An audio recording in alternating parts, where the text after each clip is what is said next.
Me acusó de abuso emocional por cuestionar sus gastos y con su propia orden de alejamiento me dio la libertad que nunca me hubiera atrevido a tomar. Me llamo Raúl Ibáñez, tengo 31 años, y todavía recuerdo con una claridad incómoda aquel jueves en que me notificaron una orden de alejamiento. Estaba en la oficina, revisando unos informes, cuando la recepcionista se acercó con esa mezcla de incomodidad y lástima en el rostro. Detrás de ella, un notificador me extendió un sobre como quien repite un gesto aprendido de memoria. Yo apenas pude asentir, aunque por dentro algo me decía que la vida estaba a punto de dar un giro violento. Abrí los papeles en el vestíbulo, incapaz de esperar a estar a solas. Mi novia, o ex, supongo, Amaranta Beltrán, con quien llevaba 3 años, había solicitado una orden de protección de emergencia. El documento decía, en blanco y negro, que yo la maltrataba emocional y económicamente. Leí las pruebas que había presentado y tuve que sentarme en una de las sillas del hall porque me hervía la sangre de incredulidad. Sus supuestas pruebas eran mensajes míos preguntándole por qué había gastado $1.800 en Nord Stream cuando días antes me había dicho que no tenía ni para pagar la cuota del coche. También incluía un correo donde le sugería hacer un presupuesto juntos. Eso, según ella, era comportamiento controlador y manipulación emocional. Lo más absurdo fue leer su declaración jurada. Monitorea cada compra que hago y me interroga constantemente sobre el dinero, creando un ambiente hostil donde temo sus reacciones. La ironía era grotesca. Tenía 4 tarjetas de crédito a su nombre que yo mismo pagaba. El contrato de arrendamiento de su apartamento me tenía a mí como garante, porque su historial crediticio estaba destrozado. Incluso su seguro de coche estaba en mi póliza. Durante 2 años, había estado cubriendo la mayoría de sus gastos temporales. Y ahora, por preguntarle sobre unos zapatos de diseñador, era un abusador. La orden era clara, debía mantenerme a más de 90 metros de distancia, sin contacto directo ni indirecto, con efecto inmediato. No la discutí. No la llamé, no le escribí, no hice nada. Solo regresé a mi oficina, cerré la puerta y me puse a pensar con la mente fría. Lo primero que hice fue abrir mis aplicaciones bancarias. En menos de 1 hora, ya había ejecutado todo. Cancelé las 4 tarjetas de crédito que yo pagaba, la eliminé como conductora autorizada de mi seguro.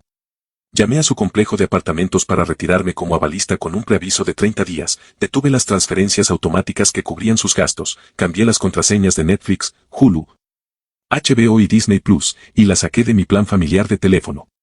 Todo con confirmaciones que guardé cuidadosamente en mi correo personal. El administrador del edificio, Severiano Méndez, fue sorprendentemente directo. Si usted se retira como garante, ella tendrá que presentar un nuevo avalista o cumplir los requisitos por sí sola en un plazo de 30 días. ¿Y si no lo hace? Pregunté. Entonces tendrá que desocupar la propiedad o enfrentar un proceso de desalojo. Perfecto, pensé. Eso no era represalia, era cumplir exactamente lo que ella decía que quería, distancia total. Documenté todo y volví a trabajar. A las 3 de la tarde tenía una presentación y la hice impecable, como si nada estuviera ocurriendo. Aunque, claro, por dentro la tensión me mantenía alerta. Esa noche, mi teléfono permaneció en silencio. Un silencio extraño, como si el mundo estuviera conteniendo la respiración. La orden funcionaba en ambos sentidos, Amaranta tampoco podía contactarme. 2 días después, un sábado por la mañana, sonó mi teléfono a las 8. Número desconocido. Contesté y la voz al otro lado se presentó. Buenos días, soy Jacobo Urrutia, abogado de la señorita Beltrán. Señor Ibáñez, creo que hubo un malentendido respecto a la orden de protección. Me quedé en silencio unos segundos. No veo qué parte es confusa, licenciado. La orden dice claramente, nada de contacto. Jacobo aclaró la voz, incómodo.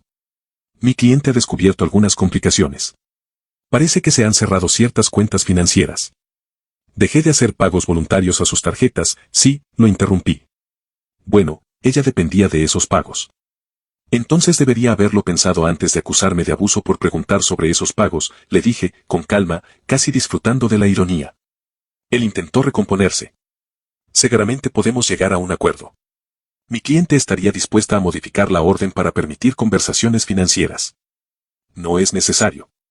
Cumplo plenamente con la orden. Sin contacto significa sin contacto, ni siquiera financiero. El silencio de su lado de la línea fue tan largo que me obligó a mirarme en el reflejo de la ventana para comprobar si yo mismo estaba sonriendo. ¿Y el contrato de arrendamiento? Intentó de nuevo. Ya di aviso para retirarme como avalista. Eso fue con la empresa, no con ella. Estoy cumpliendo la ley.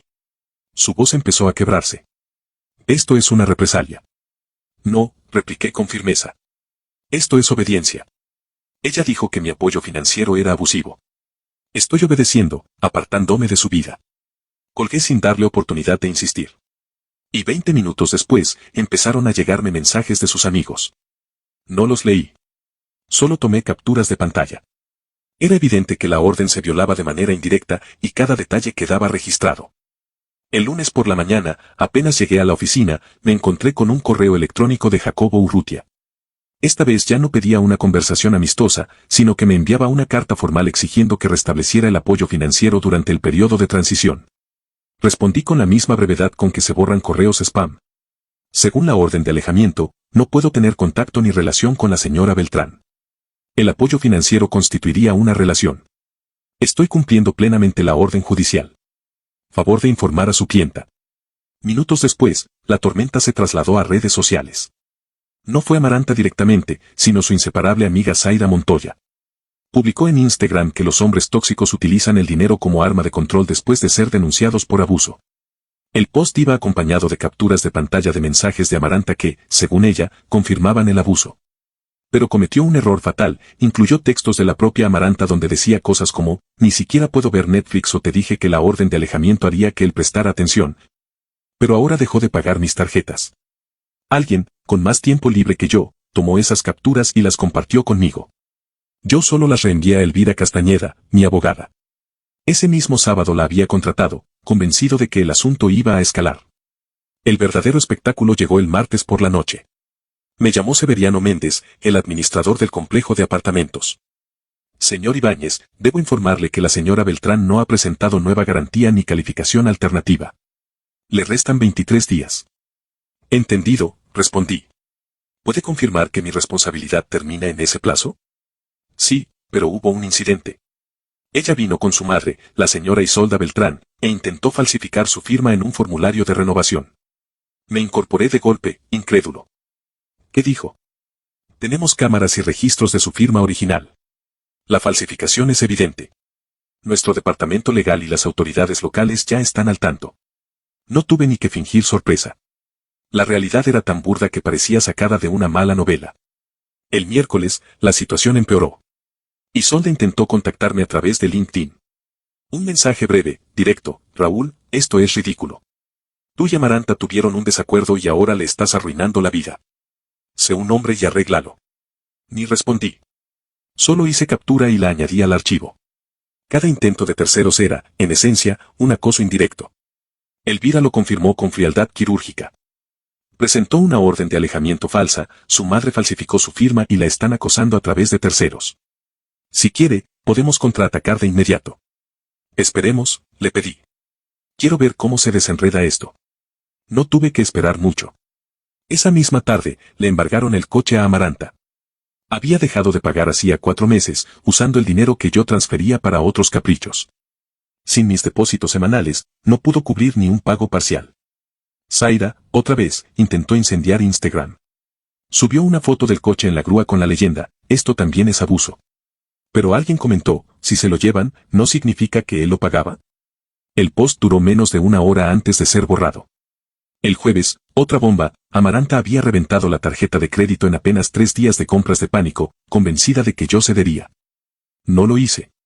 En su desesperación, Jacobo volvió a llamarme. Señor Ibáñez, mi clienta está dispuesta a retirar la orden de alejamiento. No doy mi consentimiento. ¿Qué? La orden es para protegerla. Y no quiero que se sienta insegura. Debería permanecer vigente. Trató de negociar una disolución mutua, pero lo interrumpí. Estoy adaptado a la orden. No hay necesidad de cambiar nada. La van a desalojar, dijo, en un último intento de apelar a mi compasión. Es una lástima. Pero no puedo involucrarme en su vivienda. Eso violaría la orden. Me colgó de golpe. Yo solo respiré hondo y me serví un café, sabiendo que la batalla apenas estaba empezando. El viernes recibí la confirmación oficial: Isolda Beltrán había sido arrestada por falsificación y robo de identidad. No solo había intentado renovar la garantía del apartamento con mi firma, también quiso añadirse a mi póliza de seguro como tutora de Amaranta, una mujer de 28 años. Y había tratado de abrir una tarjeta de crédito a mi nombre. Los mensajes entre madre e hija, interceptados por la policía, eran contundentes. Mamá, fírmalo. No se enterará. Su firma es fácil. Si pagas el seguro, recupero el coche. Cuando leí eso, sentí una mezcla de rabia y alivio. Por fin había pruebas tangibles. El resultado fue inmediato. Jacobo se retiró como abogado de Amaranta, incapaz de sostener la farsa. Tras la retirada de Jacobo Urrutia, Amaranta no tardó en buscar a otro abogado. Esta vez apareció un tal Germán Cisneros, con menos escrúpulos y un tono lastimero en sus cartas. Una de ellas me exigía ayuda de emergencia debido a circunstancias extremas. La respuesta de Elvira Castañeda fue impecable. Solicitar apoyo financiero de alguien que su clienta considera abusivo la pondría en peligro. No podemos, en conciencia, facilitar esa situación. Mientras tanto, yo empezaba a recuperar una normalidad inesperada. Con el dinero que antes gastaba en Amaranta, me inscribí en clases de cocina, algo que siempre había querido hacer. Subí algunas fotos de mis primeros intentos en Instagram, nada ostentoso, pasta fresca, una copa de vino. Esa simple muestra de bienestar fue suficiente para que Noemí Figueroa, otra amiga de Amaranta, me escribiera. ¿De verdad vas a dejarla sin hogar por una pelea estúpida? Respondí con calma. Respeto su necesidad de protección ante mi supuesto abuso. ¿Preferirías que violara una orden judicial? Noemí me bloqueó al instante. Poco después, Amaranta intentó un movimiento desesperado, lanzó una campaña en GoFundMe bajo el título Superviviente de abuso financiero necesita ayuda para rehacer su vida. El texto hablaba de un exnovio cruel que la había dejado en la ruina después de denunciarlo. En 3 días recaudó $73. La campaña se derrumbó cuando alguien, no sé quién, comenzó a publicar en los comentarios capturas de su Instagram del año pasado, bolsos de diseñador, cenas en restaurantes caros, viajes a viñedos. Con frases como qué suerte tener un hombre que me consiente o cuando te sorprende con YSL 2 corazones. La página fue eliminada por fraude. El verdadero giro llegó cuando recibí una llamada inesperada. Soy Evaristo Beltrán, el padre de Amaranta, dijo la voz al otro lado. No lo llamo para defenderla. Llamo para disculparme. Me quedé helado. No conocía a ese hombre. No puedo hablar de la situación, respondí, precavido. No llamo por eso. Llamo porque sé lo que está pasando. Pasé por lo mismo con Isolda. Falsificaciones, acusaciones de abuso, chantajes económicos. Lo que ahora hace Amaranta, su madre lo hizo conmigo durante el divorcio. Hubo un silencio pesado. Usted está haciendo lo correcto, Raúl. No ceda. Seguirán presionando hasta que se den cuenta de que no obtendrán nada. Luego pasarán al siguiente objetivo. Tenía razón. La presión no hizo más que escalar. El día 24, Amaranta se presentó en mi oficina. El personal de seguridad la detuvo en la entrada y me avisó. Tiene una orden de alejamiento, les recordé. Si insiste, llamen a la policía. Ella comenzó a gritar, a llorar, a suplicar que solo quería hablar conmigo. Cuando llegó la policía, la arrestaron por violar la misma orden que había solicitado. Pasó una noche en la cárcel y salió gracias a la fianza de Isolda. Pero no se quedaron quietas. Isolda, siempre teatral, organizó una conferencia de prensa frente al juzgado. 3 reporteros locales acudieron, probablemente esperando alguna nota breve. Ella habló de abuso financiero en las relaciones modernas y de cómo los hombres usan el dinero como un arma. Un periodista la interrumpió. Señora Beltrán, ¿no está acusada actualmente de falsificación y robo de identidad?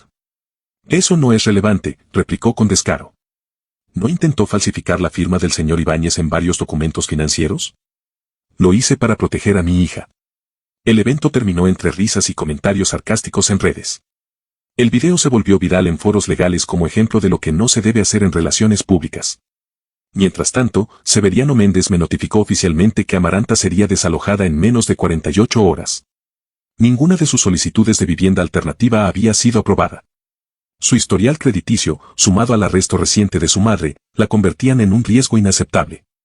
Por un instante, sentí compasión. Luego recordé la carpeta en mi escritorio con la orden de alejamiento, las falsas acusaciones, las capturas de pantalla, y la compasión se desvaneció como humo. El desalojo fue inevitable. El mismo día en que se cumplió el plazo, Severiano Méndez me llamó para confirmarlo.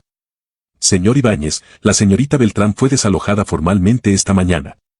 Tiene 48 horas para retirar sus pertenencias. ¿Encontró otra vivienda? Pregunté, más por formalidad que por interés. Solicitó varias, pero todas fueron rechazadas tras la revisión de crédito y antecedentes. El reciente arresto de su madre no ayudó. Colgué y permanecí unos minutos mirando por la ventana de mi oficina. Podía sentir esa punzada incómoda entre el alivio y la compasión, como si mi conciencia quisiera jugarme una mala pasada. Pero la sensación desapareció rápido, recordé la denuncia falsa, la humillación de leer en un papel que yo era un abusador por pedir cuentas de gastos, y la certeza de que, de no haber actuado, seguiría atrapado en un ciclo sin fin. Amaranta se fue a vivir con Isolda, quien aún estaba en libertad bajo fianza. Su nuevo hogar era un apartamento de una habitación en un barrio peligroso, muy lejos del lujo al que estaba acostumbrada. Aún así, intentaron resistir. Su nuevo abogado, Germán Cisneros, me envió una última propuesta. Señor Ibáñez, la señorita Beltrán está dispuesta a firmar un documento declarando que las acusaciones de abuso fueron exageradas si usted le proporciona 6 meses de asistencia financiera para su rehabilitación. Reí en voz baja al leerlo. ¿Rehabilitación de qué?, pregunté. De lo que ella llama un trastorno de adaptación financiera. Se lo acaba de inventar. Elvira Castañeda no pudo evitar sonreír al escucharme. ¿Qué respondemos? Que no. Que se responsabilice de las consecuencias de sus decisiones. Germán abandonó el caso poco después. Semanas más tarde, me crucé con Zaida Montoya en un supermercado. Intentó esquivarme, pero la vi de frente en el pasillo de los cereales. ¿Cómo está Amaranta?, pregunté, con una genuina curiosidad que hasta me sorprendió. Zaida titubeó. Trabaja en una tienda departamental. Vive con su madre. Bien por ella. Raúl, ella de verdad se preocupaba por ti, solo se asustó cuando empezaste a presionarla con el dinero. ¿Tan asustada como para acusarme de abuso y ponerme una orden de alejamiento? Ella bajó la voz. Fue idea de Isolda. Pensó que así te darías cuenta de cuánto necesitaba espacio. ¿Espacio de mis preguntas, pero no de mi billetera?, le respondí. No tuvo respuesta. Tiempo después supe, por rumores, que Isolda Beltrán se había declarado culpable de falsificación y aceptado libertad condicional y servicio comunitario. El crédito de Amaranta cayó a 420. Trabajaba en esa tienda menor y, según decían, ya estaba saliendo con alguien nuevo a quien pedía ayuda económica. La orden de alejamiento seguía vigente. El juez, al revisar su historial de violaciones, decidió mantenerla para la seguridad de ambas partes. Le quedaban todavía 9 meses de vigencia. Por esos días, recibí un último mensaje de Evaristo Beltrán. Me dijeron que te mantuviste firme. Buen hombre. Ya está con otro. El pobre no sabe lo que le espera. Me limité a agradecerle. Yo ya no tenía nada más que ver con esa familia. Con el capítulo de Amaranta finalmente cerrado, me encontré con algo que no había sentido en mucho tiempo: libertad. No una libertad ruidosa ni llena de celebraciones, sino esa paz silenciosa que llega cuando dejas de cargar un peso invisible. El dinero que antes se evaporaba en gastos que ni siquiera eran míos empezó a tener un propósito real. Lo primero que hice fue aumentar mis aportes al plan de retiro, luego abrí una pequeña cartera de inversiones. No eran millones, pero cada cifra representaba independencia. Me di gustos sencillos, como un curso de cocina avanzado y una máquina de espresso que me recordaba cada mañana que el dinero mejor gastado es el que inviertes en ti mismo. La ironía de todo este proceso nunca dejó de hacerme sonreír. La orden de alejamiento que Amaranta presentó para manipularme terminó siendo la herramienta perfecta para desligarme de ella sin culpas, sin discusiones interminables, sin tener que justificarme. Ella misma me dio el permiso legal para cortar cada lazo.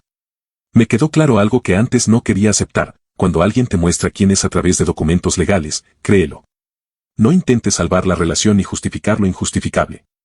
Si alguien llega al extremo de firmar bajo juramento que eres un abusador por pedir transparencia, no hay nada más que hablar.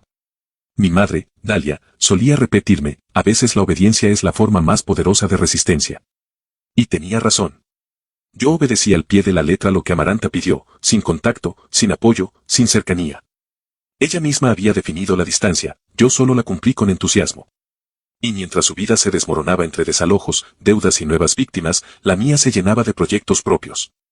Dejé de sentirme culpable por protegerme. Dejé de confundir sacrificio con amor. Hoy, cuando alguien me pregunta qué pienso de las órdenes de alejamiento usadas como arma, solo respondo: a mí me regalaron la libertad.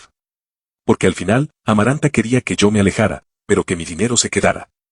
La justicia me permitió hacer ambas cosas imposibles a la vez: alejarme de ella y llevarme conmigo cada centavo. Esa fue su jugada. Ese fue mi escape. Espero que les haya gustado el vídeo de hoy. No te olvides de suscribirte, darle a la campanita para que te avise de nuevos vídeos del Edit, darle un like y dejar tu comentario en la cajita de comentarios. Comparte el vídeo para que más personas se enteren de mis nuevos vídeos. Te lo agradecería mucho. Que tengan unos bonitos días, tardes o noches. Nos vemos en el próximo vídeo.